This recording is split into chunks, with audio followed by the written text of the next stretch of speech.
Hey, what's up, guys? Yotakami J here, and guess what? I have decided that I will be making a comeback to YouTube. Um, so yeah, that's about it. All I have to say. I'm going to be posting every Monday, Wednesday, Friday. I'll post my upload schedule and other plans on the community tab on my channel. Hope you guys are ready for this because I've been working on making this comeback for about a few days now. I know that doesn't sound like a lot, but trust me, it was a lot of planning, a lot of writing stuff down, and all that. Make sure I'll keep you guys updated community tab. I'm gonna hopefully stick to this upload schedule and grow this channel because it has been a good while since we've really done much here. And I mean, yeah, it literally has been a year since my last video, and it's a stream VOD, so I'm not even gonna count that. But yeah, I'll be sharing my upload schedule soon, and I'll be keeping you guys updated on the progress to Yoda Comedy J coming back in full force. So let's get into this video.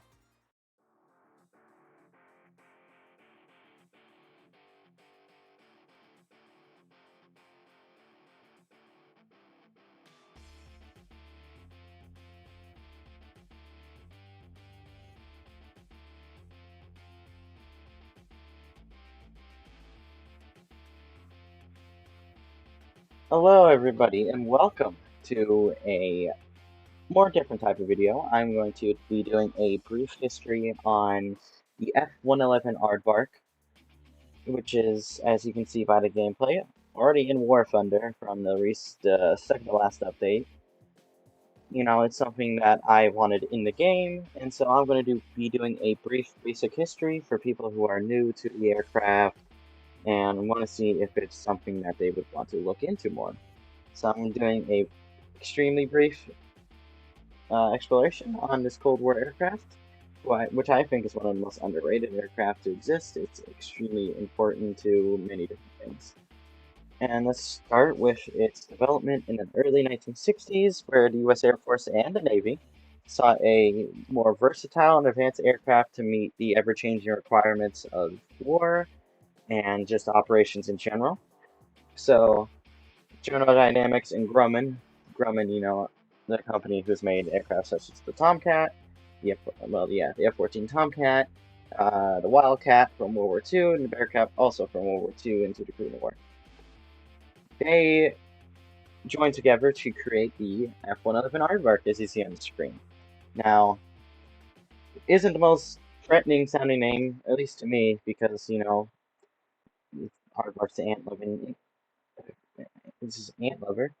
But, despite this, it did have a cool party trick, as you can see on the screen right now, and have been probably seeing for a little bit now, that the aircraft had swept wings.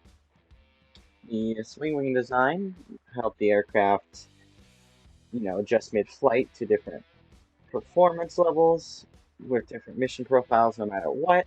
So as you can see in game, I'm carrying bombs, I'm, bombing bases in the game. This aircraft was used to do both ground attack and other things, as I'm about to go on in a bit.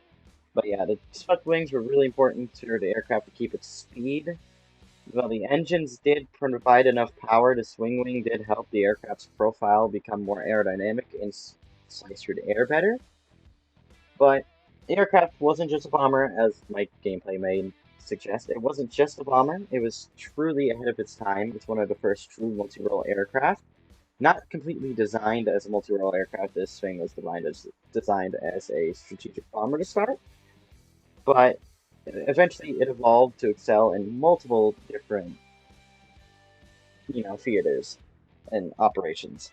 As it eventually the F-111 would come around, which would be its electronic warfare variant, tactical strike, as it would be one of the more ground-heavy attackers, as it has actually destroyed more tanks than the A-10 has, which is very surprising to hear. I did not know that until recently, but the aircraft is also really good at a reconnaissance role, as you can tell by its speed.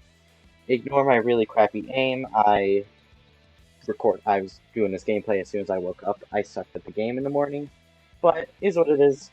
It was great at reconnaissance, but it did earn its stripes originally in the Vietnam War.